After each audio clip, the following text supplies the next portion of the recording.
شوفي معايا السجق او سندوتشات السجق من ابسط واسهل الاكلات اللي ممكن تدخلي تعمليها في المطبخ بمنتهى السهوله والبساطه، وهتخلص معاكي في دقايق. في الحر اللي احنا فيه ده بنبقى عايزين ننجز كده ونعمل حاجه بسيطه وسهله وما نقفش نطبخ كتير. هنعرف مع بعض الطريقه، ولو لسه مبتدئه هتعمليها بكل سهوله.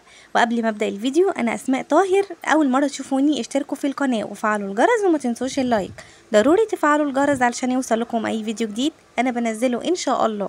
اول حاجه معايا طاسه على النار. اول ما بتسخن بنزل عليها بمعلقه من السمن زي ما انتم شايفين، زبده، زيت، زي ما تحبوا.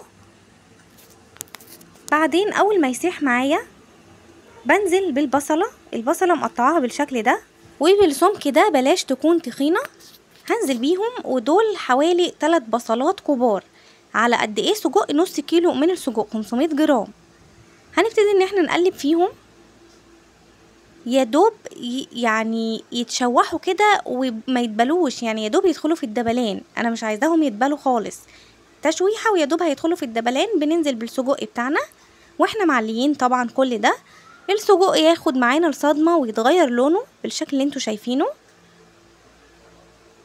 وبعدين بوطي وبغطي. بعد حوالي 5 دقايق برفع الغطا وببتدي انزل بالفلفل الرومي، برضو متقطع بالشكل ده، مش تخين قوي، يعني زي ما انتوا شايفين كده. عايزين السمك ده بالظبط. ممكن حامي زي ما تحبي طبعا، عايزه تضيفي مع الرومي حامي الوان براحتك زي ما تحبي.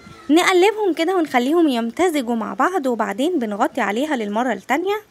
وضفت بس نص معلقه من البهارات المشكله، ممكن ما تضيفيش، كده كده السجق ما بيكونش محتاج مننا بهارات كتير ابدا، بس ممكن تظبطي ملحه، وعايزه ترشي رشه فلفل اسود براحتك مفيش مشكله. فضلت اقلب كده تقلبتين، وبعدين غطيت برده شويه كام دقيقه كمان، حوالي 5 دقايق، ورفعت الغطا. حطيت الطماطم بتاعتنا. الطماطم بحطها اخر حاجه علشان انا مش عايزاها تبقى معايا مهريه، لا انا عايزاها تبقى محتفظه بالقوام بتاعها.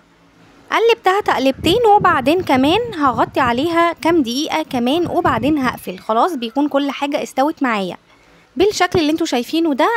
تحفه وطعمها حلو قوي، هتعجبكم قوي قوي. كمان لو حابه ان انتي مع السمن تضيفي قطعه من الدهن لو عندك، برضو هتدي طعمها في حته تانية وهتبقى طعمها منتهى الجمال، مفيش اي مشكله خالص. لازم بقى نعمل بقى سندوتشات بالشكل ده ونشجع الاولاد، احسن ما يشتروا اكل من الشارع او كده. نشجعهم ياكلوا في البيت ويحبوا كمان اكل البيت، لانه احسن من الشارع ب100 مره. يعني السجق الشارع احنا مش عارفين هما جايبينه منين، احنا جايبينه من عند الجزار مضمون، عاملينه بايدينا، مش ايد تانية عاملاه ما نعرفش مصدرها ايه. فاكل البيت طبعا احسن بكتير جدا لاولادنا.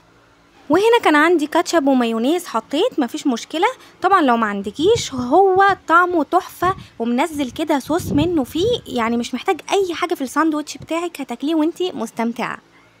وبكده نكون وصلنا لنهاية الفيديو، ولو عجبك ما تنسيش لايك وشير وسبسكرايب، وباي باي. اشوفكم الفيديو الجاي على خير ان شاء الله.